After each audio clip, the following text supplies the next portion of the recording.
Welcome to Module 5 of Geography 2750. This week we will be discussing Latin America.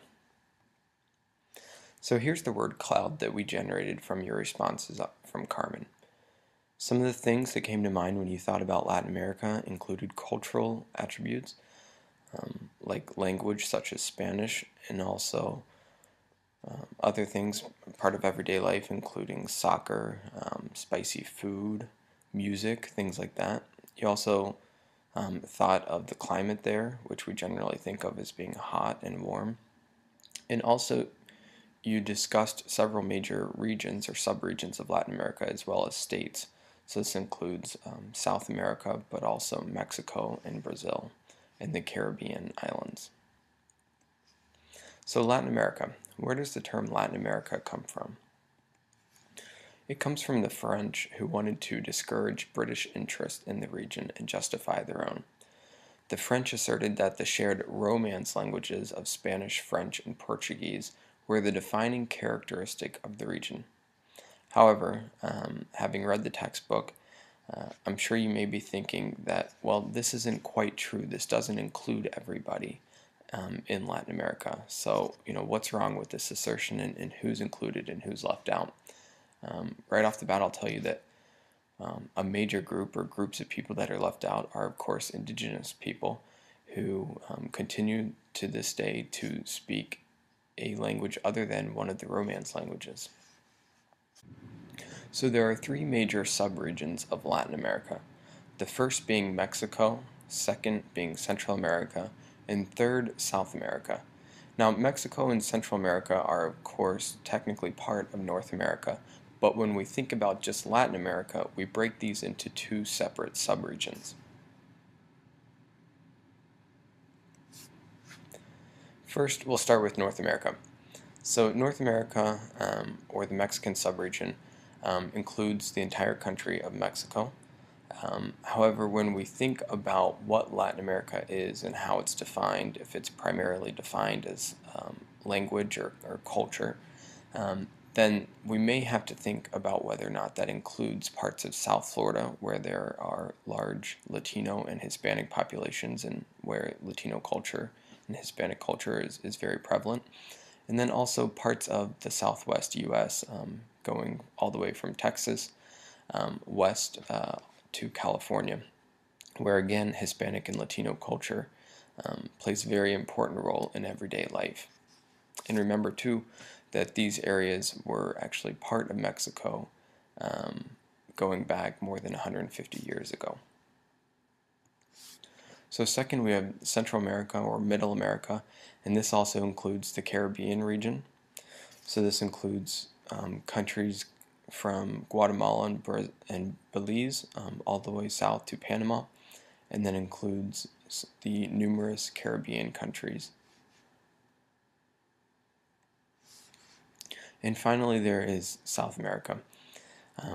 South America is broken into a number of subregions or sub-subregions, I guess, if you think of South America as being a subregion of Latin America. This includes the Andean subregion and also the Southern Cone. Brazil, due to its size and population, makes up its own subregion of South America. And then also there's French Guiana and also the Falkland or Malvinas Islands that are still technically owned by France and the UK, respectively. So going on to look at the physical geography of Mexico and Middle America, it is marked by many mountains and volcanoes. The Sierra Madre mountain range in Mexico, which goes north from southern parts of Mexico and also into Guatemala, north all the way up through the U.S., forms a Y in Mexico. There are many rainforests in Mexico and Middle America. This includes parts of southern Mexico like the Yucatan Peninsula, also Panama, and then Costa Rica, of course, which is probably the most well-known example of rainforests in Middle America.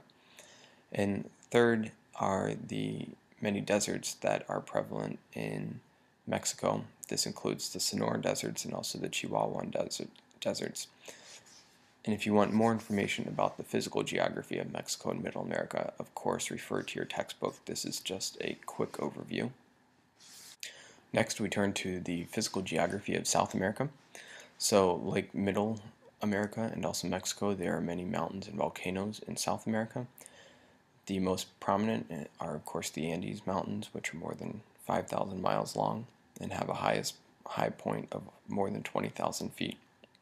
The Amazon River is the second longest river in the world, but according to total water that is discharged from the river into the ocean, it is the largest in the world, and it contains about 20% or so of the world's river water. The Amazon rainforest is a major region in South America. It contains more than 100,000 species, and of course has been in the news for the last 3 or 4 decades over concerns about its rates of deforestation there. And then finally we have the Altiplano, where Lake Titicaca is found.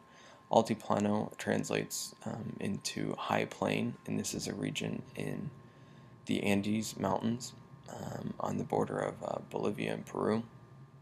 And this is a very high altitude area, very generally flat area, and the Lake Titicaca is the largest lake in South America. So now if we look at Latin America as a whole and look at their resources, we see that in general volcanoes have created very rich soils throughout Latin America. This isn't quite true in the rainforest, which, contrary to popular belief, does not have the most rich soils. Many of the nutrients are actually in the trees themselves in the rainforest. Also throughout Latin America there is great mineral wealth. This includes silver and gold, which was very popular and continues to be, but very popular during the colonial times. Also there are minerals like lead, zinc, tin, and iron, bauxite. These are particularly prevalent in the Bolivia and are also Chile, Peru, and Argentina region. And then finally, energy, oil and natural gas. Mexico, Venezuela, Colombia, and Ecuador are huge exporters of oil and natural gas, but then also coal. And interestingly enough, wind energy and also other alternative energies are becoming increasingly important in Latin America. So in Latin America there was something that is called the Columbian Exchange. This was the intense and deep interaction of ecologies in Latin America with those in Western Europe, with the colonizers. And so this was an ecological revolution of great scale and has really shaped both Latin America and also Western Europe as well as the rest of the globe. So the Columbian Exchange is marked by the sending over and receiving of different plants and also animals. Some of the more common plants include maize or corn, potatoes and tomatoes, peppers and squash, and also animals like llamas and alpacas, dogs, and also pigs. So remember that the Columbian Exchange was this sharing and interaction of different ecologies from Western Europe mainly and also Latin America. So the great diversity in crops and also animals that are grown and raised in Latin America is not only due to the size itself of Latin America, but also due to the physical geography of the region.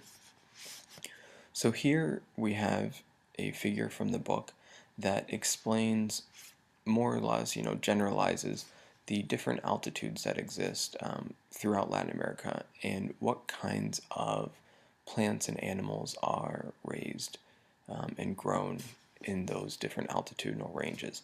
So tierra here means land. If we start at the bottom, we see tierra caliente, which means hot land. This would be areas found in more tropical or warmer regions. The next going up would be the warm land or the moderate land. This is where things such as coffee, also corn, and tomatoes are grown.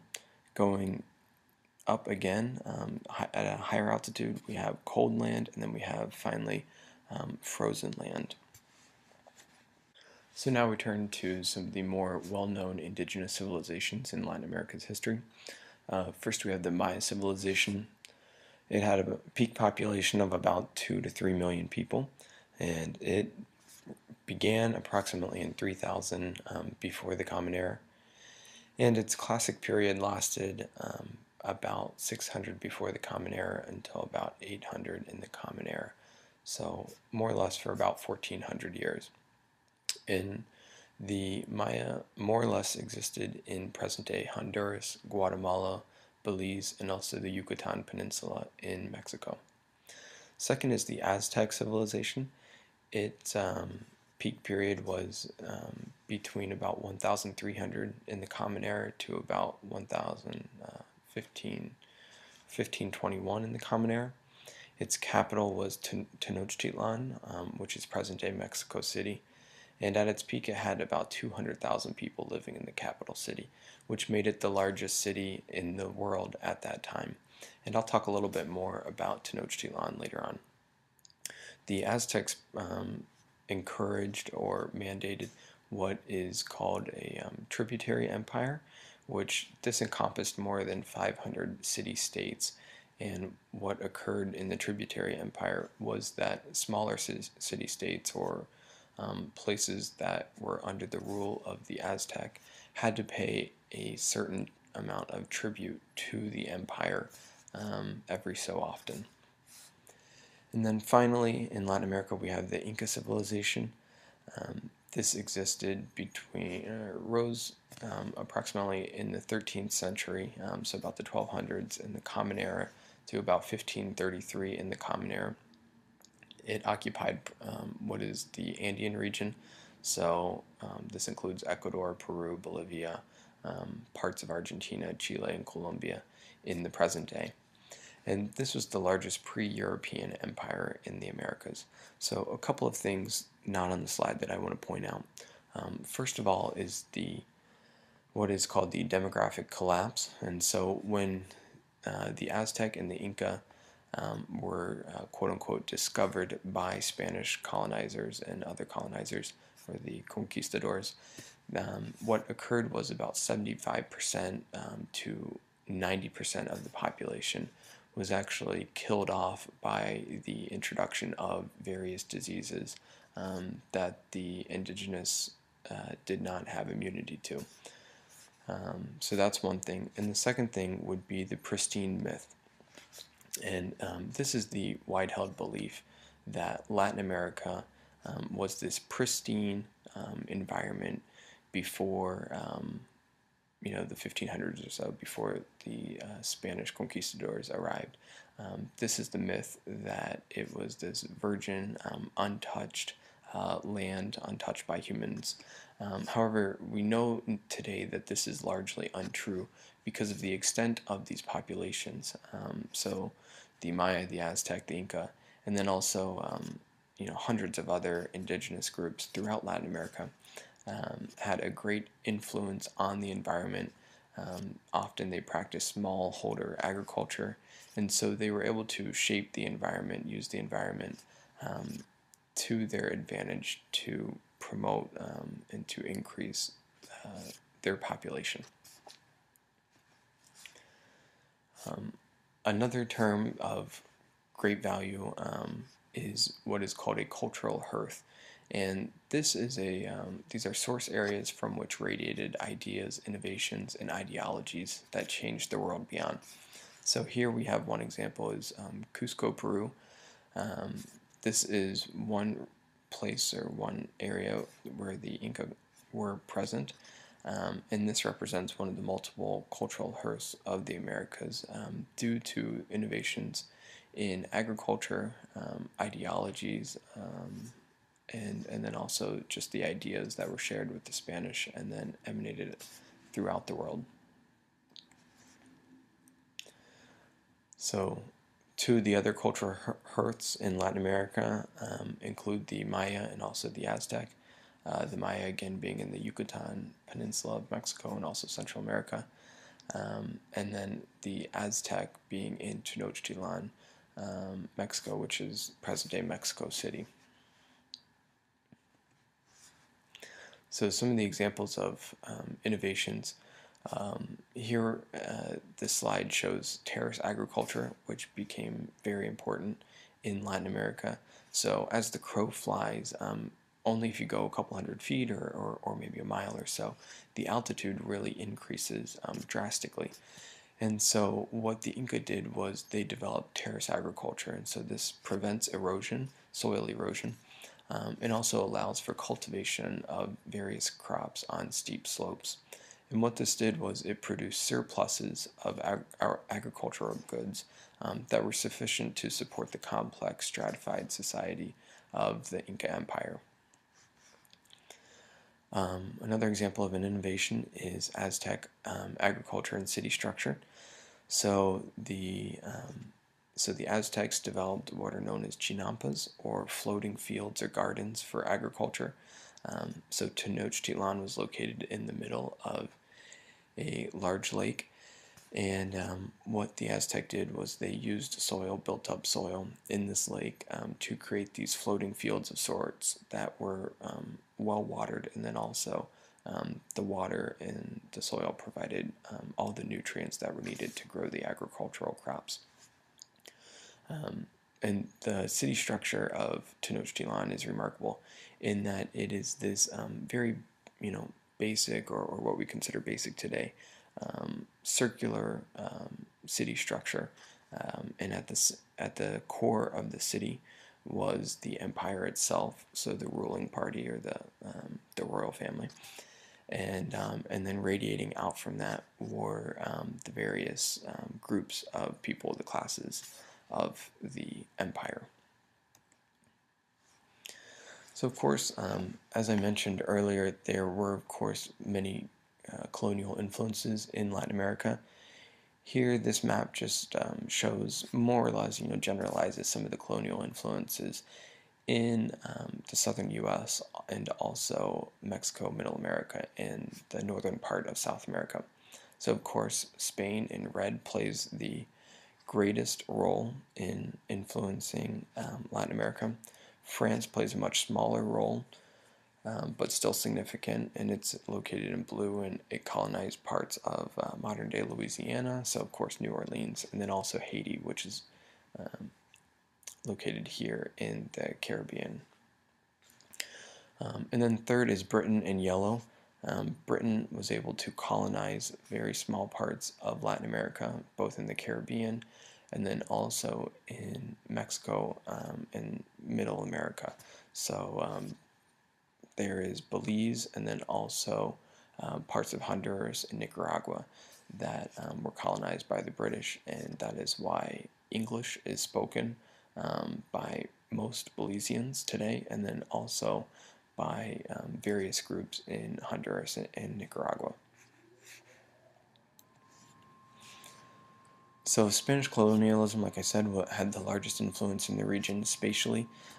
It lasted nearly 3 centuries, or 300 years, and some of the objectives of the Spanish were to, one, regain power in relation to the other European countries, and to convert indigenous communities from polytheistic religions to a monotheistic one, the most prevalent being Catholicism, of course.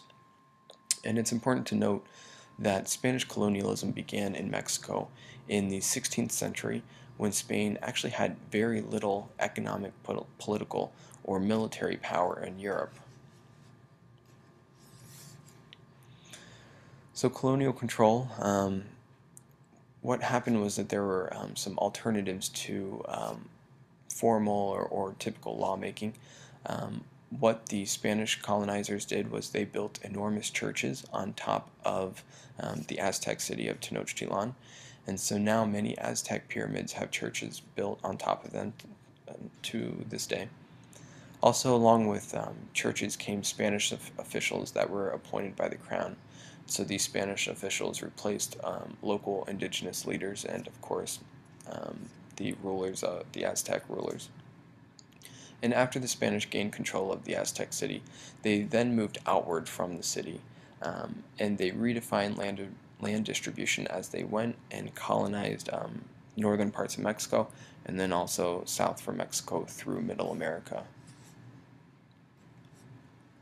So here are some examples of churches and pyramids. On the left-hand side, we have an image of Cholula, Mexico, and this is a early pyramid in the foreground, and then in the background would be a Catholic church that was built on top of the ruins. Also here on the right-hand side, we have a picture of the Zocalo, or the square in Mexico City, Mexico. And this will actually come up later in the activity, the fieldwork activity for this week. So some of the, one thing, a legacy of colonization was the colonial land legacy. Land was appropriated for colonial or commercial interests. This means that land was taken from the indigenous and then also redistributed based on what the Spanish decreed. And the Spanish developed the encomienda system of land distribution. So the encomienda system means that the Spanish granted large areas of land to the nobles, soldiers, and also the church. These groups were responsible for political and economic control of indigenous peoples on the land. The indigenous peoples were, to a certain extent, and often enslaved. And so lands were devoted to food crops for local consumption that were then converted to cash cropping for export. What existed was a feudal system in which indigenous people worked as slave labor for colonial landlords, and in quote-unquote return, families were granted a small plot or a minifundio for personal production.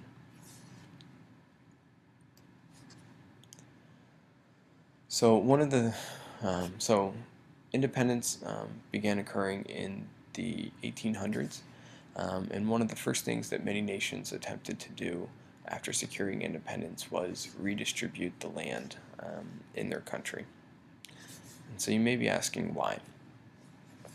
Well, unequal land appropriation or unequal land distribution can contribute to famine, poverty, migration, which leads to urbanization, and also decreased agricultural diversity and increased reliance on imports. So some of the contemporary social, economic, and political geography issues today. Just a quick overview is that there are profound social and economic challenges across Latin America. There's intense political and economic struggles over the control and use of natural resources. There is some political friction focusing on the left or leftist governments in Latin America.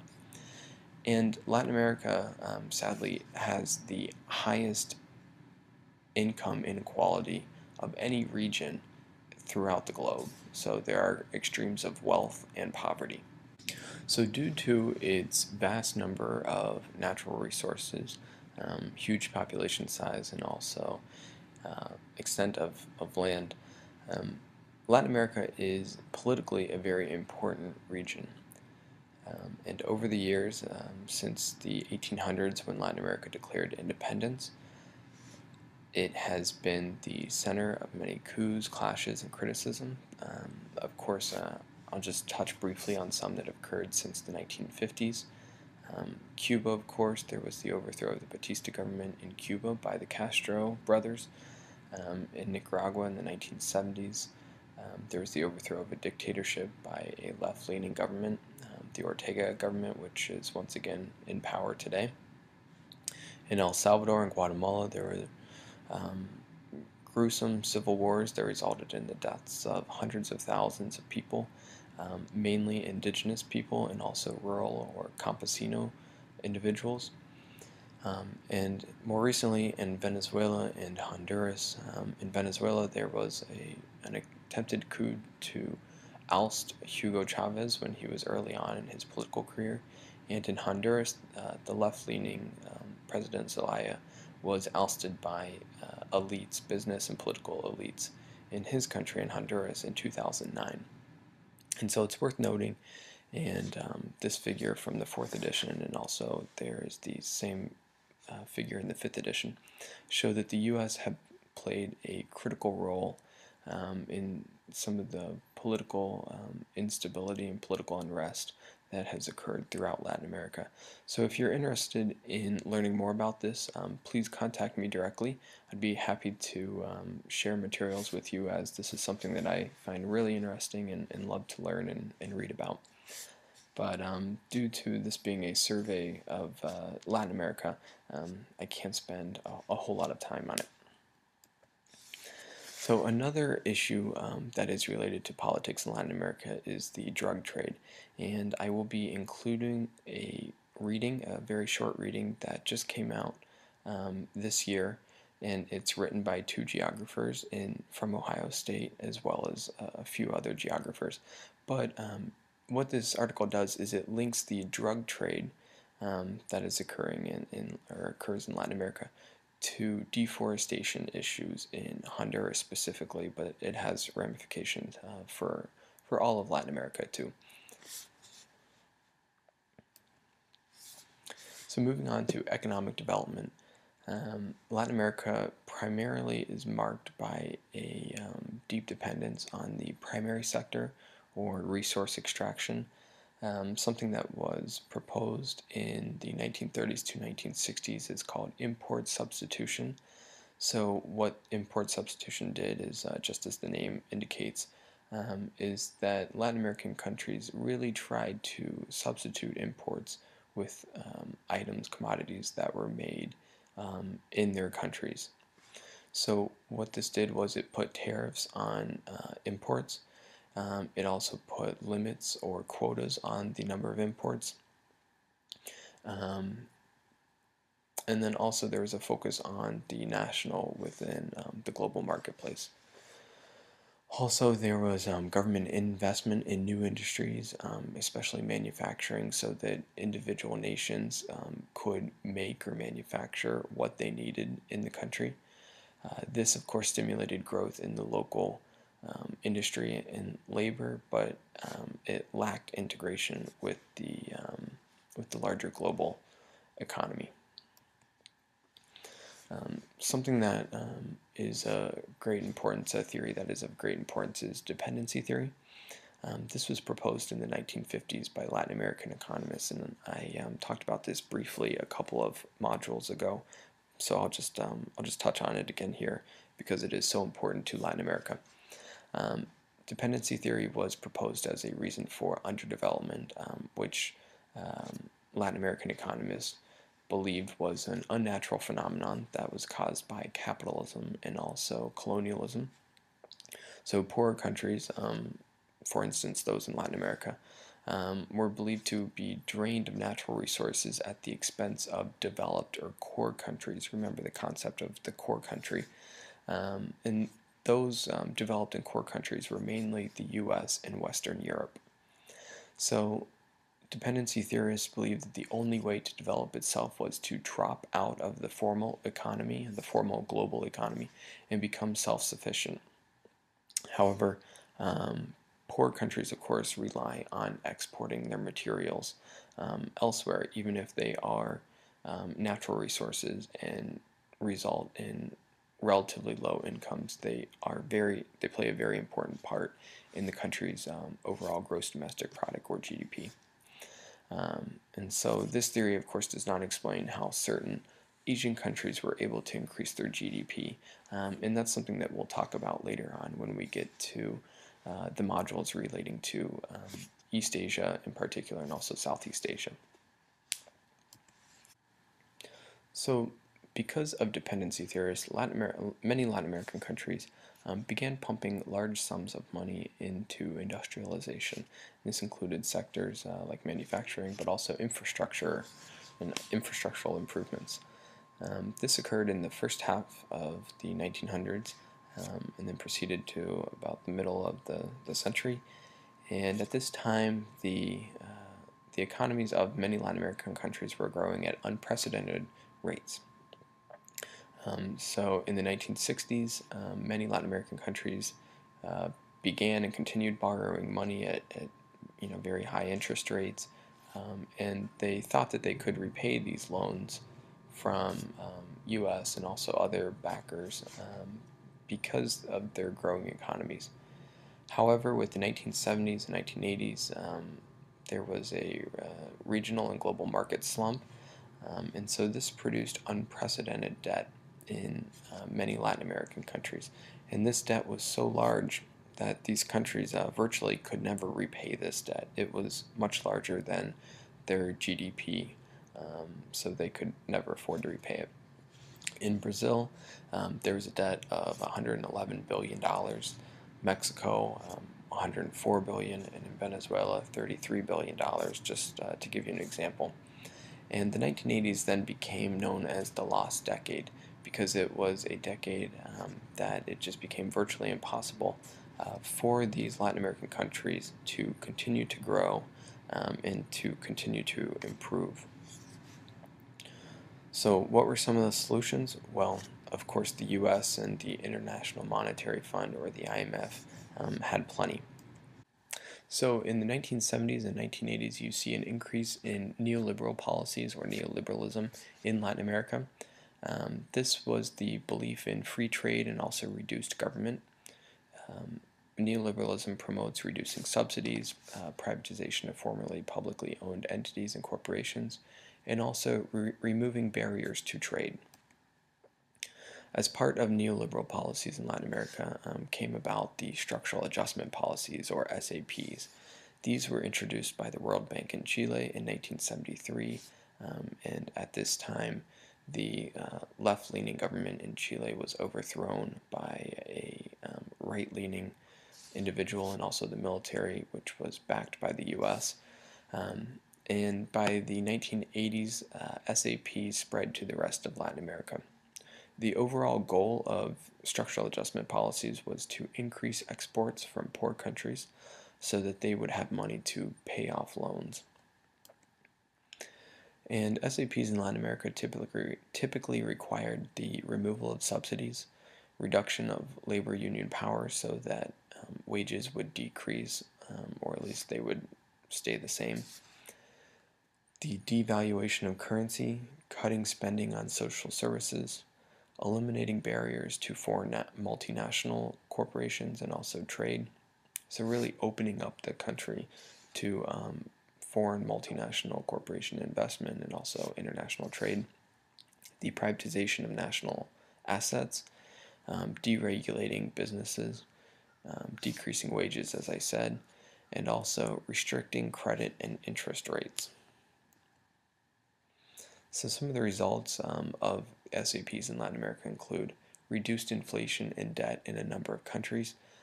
However, this increased food prices in countries because a lot of the food that was being produced was being exported. Also reduced health and education services, and this is due to the decreased state spending on social services. There was also rising unemployment rates, and also the poor were hit especially hard. This led to increasing malnutrition and also destitution or poverty rates throughout Latin America. So in 1994, NAFTA, or the North American Free Trade Agreement, was signed by U.S. President Bill Clinton, and 2014 marks the 20-year anniversary of this agreement being signed. Some of the specific goals were to reduce duties, tariffs, and barriers between Canada, the U.S., and Mexico. NAFTA, everybody agrees that it was very capitalist in nature, and that it was meant to curb immigration. So in the early 1990s, the U.S. was just beginning to see an increase in migration from Mexico to the U.S., and NAFTA was seen as a way to curb immigration because it was supposed to give increased job opportunities to Mexicans, and as well as to other Central American nations that would indirectly benefit from the increased economic power in Mexico. So NAFTA also saw a increase in the number of corporations that were built on the U.S.-Mexico border, most always on the Mexican side. These factories are called maquiladoras. And so 20 years out, we have to ask ourselves, has NAFTA proved its worth? Or were critics who said that NAFTA would fail and would just only benefit the US and Canada? Who was right? So it has produced overall cheaper products. However, it has increased unemployment, particularly in Mexico, but also in the US. There has been a drain of manufacturing employment in the US that went to Mexico, and then, as we know from earlier modules, has since largely exited Mexico in search of cheaper labor and has spread overseas to places like China and India. And virtually there's been no effect on immigration rates, and one could contend that immigration has actually increased since the signing of NAFTA. As we know, the late 1990s and also early 2000s were times that saw a great increase in migration. CAFTA, because certain lawmakers and business interests saw benefits to them and to their political parties, have since passed CAFTA, or the Central American Free Trade Agreement, which is similar to NAFTA but focuses on bringing Central American countries or Middle America countries into trade agreements with the US. So overall, in Latin America, there are extremes of wealth and poverty. As I mentioned before, Latin America is the most unequal region of the world. However, it's not the poorest, and so you have to think, this may seem confusing, but ask yourself, why is this an important distinction? And also ask what it is that could be, some of the reasons for why Latin America is the most unequal region in the world. So estimates of poverty in Latin America, these figures do not include the Caribbean nations. So since the 1980s and 1990s, we do see a little bit of a decrease in poverty in Latin American nations. However, as I will mention here in a minute, many left-leaning governments would contend that this is not due to NAFTA or CAFTA, but due to an increase of social, economic, and political policies that benefit the poor instead of the rich minority. So in response to neoliberal policies that were deeply entrenched in Latin America and forced Latin American countries to reshape their political, economic, and social policies, has emerged what is being called post-neoliberalism. Now, this isn't in your textbook, but I thought this was something that might be of interest to folks. And so what it is literally an emergence of alternatives to Western imposed political, economic, and social rule. So this is moving beyond neoliberalism.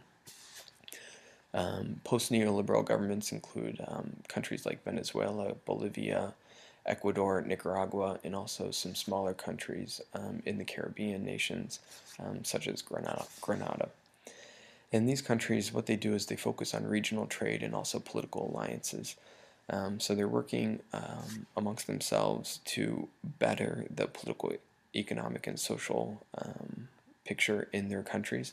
One way they're doing this is through signing agreements such as the Bolivarian Alternative for the Americas, or ALBA, A-L-B-A, as it's known by its Spanish acronym. And so what ALBA does, a couple of things it does, is it fights the social exclusion that Latin America experienced as a result of Western imperialism, and it also preserves autonomy of Latin America. It prioritizes food security and agricultural production in the countries instead of just basically exporting large amounts of food elsewhere. It also defends tariffs and other mechanisms to promote and protect domestic agriculture and industry, so that food from the U.S. and from Western Europe cannot be brought in, and that food sometimes is the price of that food is much lower because farmers in these Western nations receive subsidies from the government from their governments. And so overall, like I said, ALBA is really trying to reshape the economic, social, and political situation in certain Latin American countries. And note that not all of Latin America is involved in ALBA. So, in addition to the emergence of these alternatives to Western imposed political, economic, and social rule, you also see an emphasis on non-material qualities of life and also the promotion of community well-being. So whereas neoliberal policies really focus on the individual and the individual bettering him or herself, these post-neoliberal strategies focus on community empowerment, community well-being, at least in rhetoric. How this plays out in practice remains to be seen, as it's a relatively young movement. And also, many post-neoliberal countries, or countries that say that they are adopting post-neoliberal policies, indicate that they are promoting improved physical environment. However, resource extraction occurs, particularly in countries in South America, where the mineral resources are great and where this makes up a great percentage of the country's GDP. So in conclusion, some of the economic and political challenges faced in Latin America today are in part products of both the region's historical geography and also current relationships with other regions in the world. Integration into the global economy under conditions of unequal in political power has been occurring did occur for centuries. And this has resulted in there being extreme internal inequalities, which are rooted in legacies of colonialism. And next, I want to talk about urbanization of Latin America. This is something that the textbook touches on, and I just want to expand on because this is something that I find fascinating and also something that is of great importance in learning about Latin America. So urbanization, broadly speaking, is the migration of people from rural areas to urban areas or to cities. And a city can be defined in many different ways, but I'm going to provide a couple of specific definitions here used by geographers. So first of all, a city is a place, quote, a place producing non-agricultural goods that must be traded for food from rural areas. And trade of commodities both within and between nations is central to the growth of cities, end quote.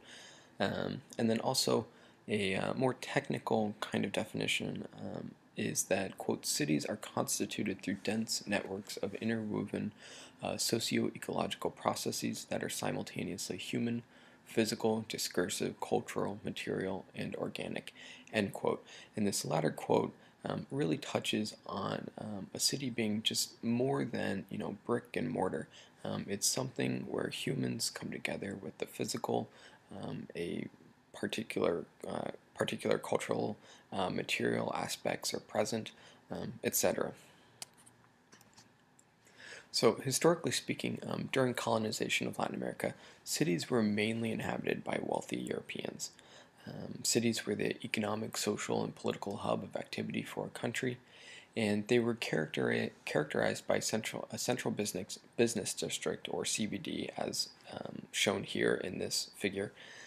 Rich residential areas were then located very close to that, and then on the periphery, typically one would find squatter settlements and also industrial parks, etc.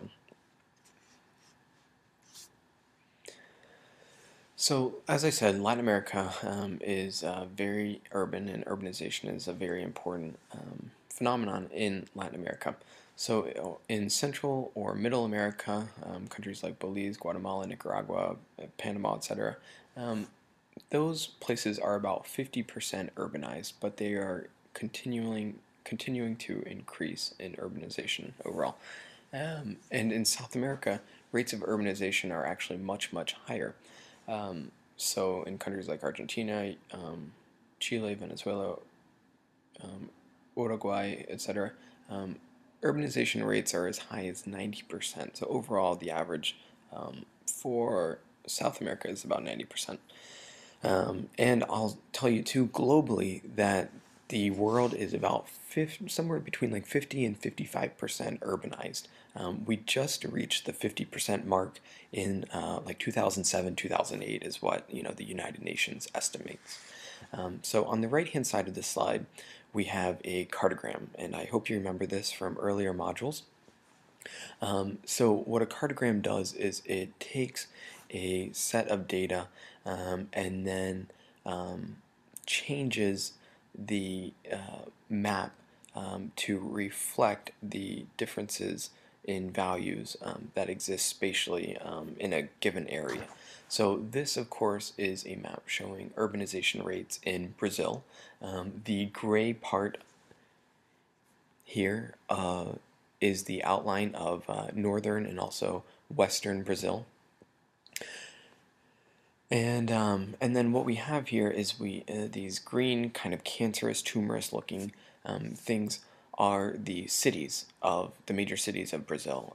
And this shows you that much of the population of Brazil is concentrated along the coast of Brazil, specifically the southeastern coast, and that the population is not so large in northern and western Brazil, and northwestern Brazil, of course, is where most of the Amazon is located.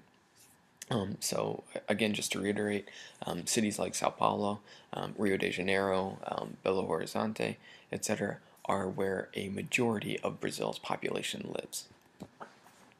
So urbanization, just to put down a definition, is the rapid growth of and migration to cities or urban centers, urban areas, what have you. In Latin America, about 10% of the region was urbanized in 1900. By 1950, we see that about 40% of the population is urbanized. And by about 2000, we see overall the UN estimates that about 75% of the population is urbanized. But remember that there are differences in the amount of urbanization or urbanized between Central America and also South America. So a couple of questions come looking at this data, or at least come to my mind. One, how is this growth possible? And two, why was there such a large increase in percent of population urbanized in Latin America just over the last century? So first of all, this growth is possible mainly due to migration. So migration is predominantly within nations or within Latin America as a region. We have people, for example, moving from rural Mexico to Mexico City. Critics of NAFTA would argue that this is due to loss of employment opportunities, and also a lot of small landholders in Mexico were forced to sell their land to large multinationals because they just couldn't afford to keep hold of the land anymore, so they sold it off and then moved to Mexico City looking for job opportunities. And another example would be movement of people from Guatemala to Mexico. Guatemala has a much lower GDP than Mexico, so people migrate, sometimes with documents, sometimes without, to Mexico looking for a better opportunity. And also, this growth is possible due to changing definitions of city boundaries. So what exactly is a city? This here is a figure of Buenos Aires, the major city in Argentina.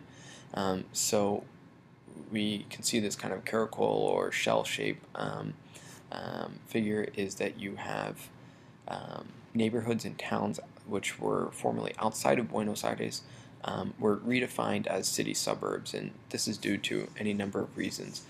Sometimes it's to better incorporate city services and reduce overall expenditures on city services. It could be due to a desire to increase the tax base for Buenos Aires. So one result of increasing urbanization are primate cities. And this is a city that is disproportional in size when compared to others in the nation or region. It is typically, but not always, the national hub of economic activities, and it doesn't have to be the political capital of the country either. So can you think of some examples in Latin America and throughout the world? One example, of course, that probably immediately comes to mind is Mexico City. Here we see a cartogram of rates of urbanization in Mexico. Places like northwestern Mexico, where the Sonoran Desert and Chihuahuan Desert are sparsely populated, whereas Mexico City makes up a great great percentage of Mexico's overall population. So, leading to our second question, why was there such a large increase in percent of population urbanized in Latin America over the last century? Well, push and pull factors come to mind. So, push factors are those factors that push somebody from their current place to another region. So, some of the push factors are subsistence farming or just not being able to make a lot of money to earn a livelihood farming. Rural unemployment, like I mentioned, unemployment has been increasing in rural parts of Latin America. Also, unequal land appropriation, which gets us back to colonial times and how land was unequally distributed and taken from indigenous groups. Also, overall lack of social services, healthcare, education, etc. In Latin America, there is what is known as an urban bias. So countries are more likely to put money in urban areas than they are in rural areas. And then lastly, another push factor is civil wars and also political issues, political unrest that has been occurring in Latin America, as I mentioned before. So pull factors are some of those things that actually, attract people to cities or to another area. One example would be economic gains, just the ability to earn a livelihood, employment, social mobility, the ability to move up in social classes, and also social services. With this urban bias, we see better healthcare typically being present in urban areas than in rural areas, and also better educational opportunities. So some of the challenges of urbanization include lack of housing. This leads to shanty towns, and a shanty is a crude shack or a crude structure that acts as a home. There are various terms that of shanty towns in Latin America, so barrios bajos, pueblos jóvenes in Peru, favelas in Brazil, or slums. And about 25 to 40% of Latin America lives in so-called shanty towns or slums. Some of the challenges of urbanization also include land. So land, of course, is a finite resource. The Aztecs got around this by, so Tenochtitlan, as you remember, was built in the middle of a lake, but the Aztecs got around this finite land as being a finite resource by actually increasing the amount of land in the lake, in the center of the lake, by bringing in soil and building up the chinampas. So typically throughout urban areas in Latin America, squatters do not have titles to homes. Another challenge includes service infrastructure, so sewer systems, water distribution, transportation systems, the ability to collect garbage. Pollution, lack of services, infrastructure leads to increased densities of waste and pollution. This includes garbage, so all of these challenges are typically deeply intertwined and interrelated with one another. And then another challenge is political power. So a lot of people would argue that rural areas have been forgotten because urban areas are preferenced over rural areas. And also this could be due to corruption, where people in political power tend to put more resources towards urban areas.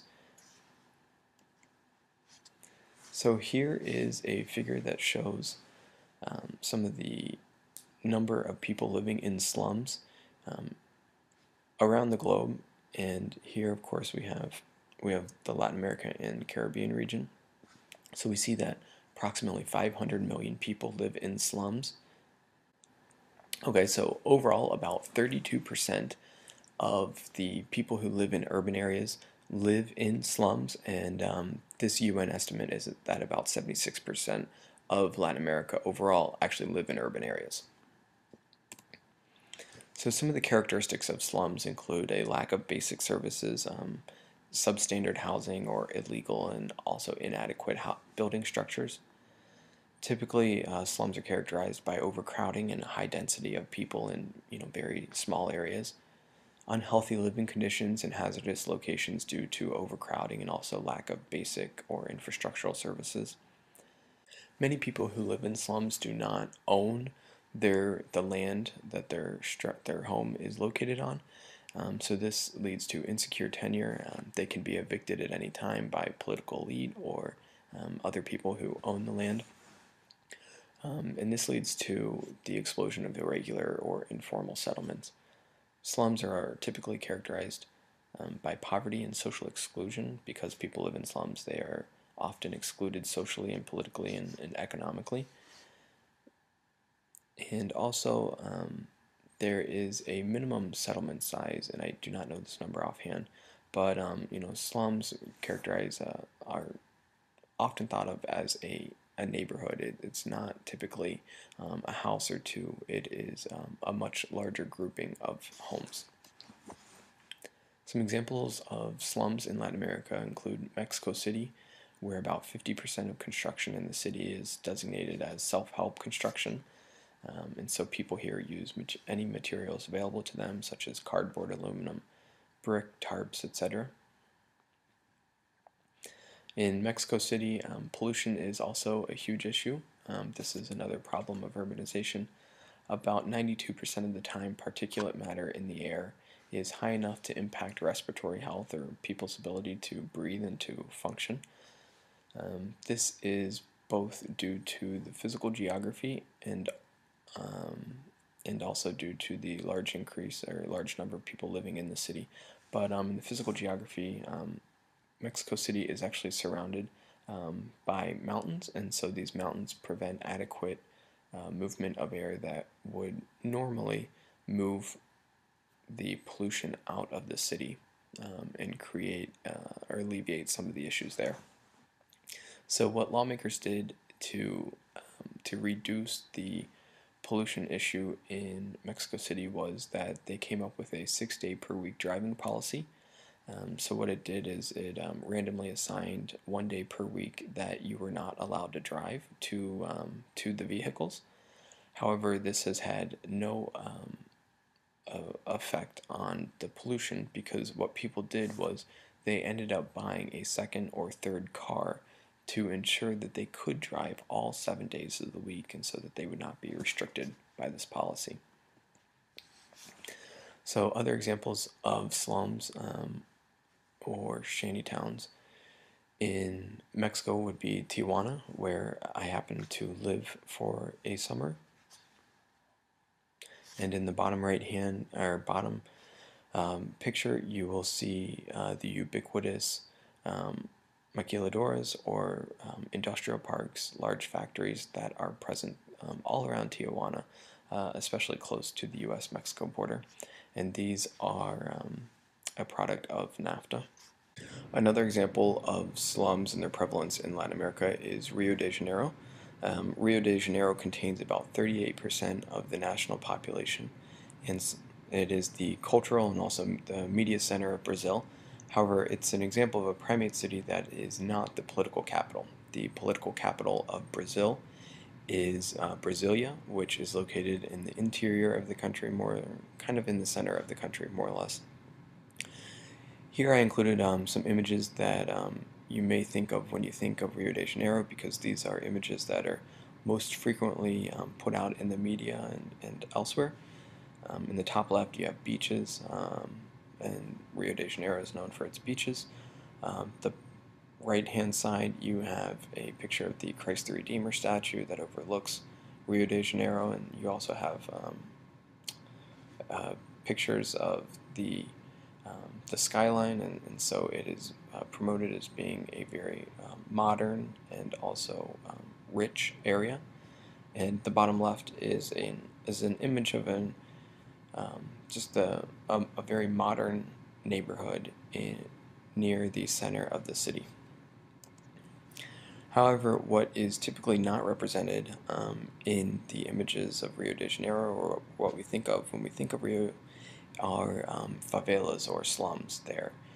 These are very much prevalent throughout the city, and they are located, if we go back, they would be located behind and also around the Christ Redeemer statue there in the middle, but then also, of course, around the periphery of the city center itself. And these are images that are obscured most of the time. There was a very famous movie called City of God that came out, I believe, in the 1990s. So if you're interested in learning more about some of the political and economic issues that occur in slums, of course you can watch that movie, but it is Hollywood, so buyer beware. And urban areas can also be the site of extreme tragedy when Mother Nature strikes and there are overcrowding and also large numbers of slums.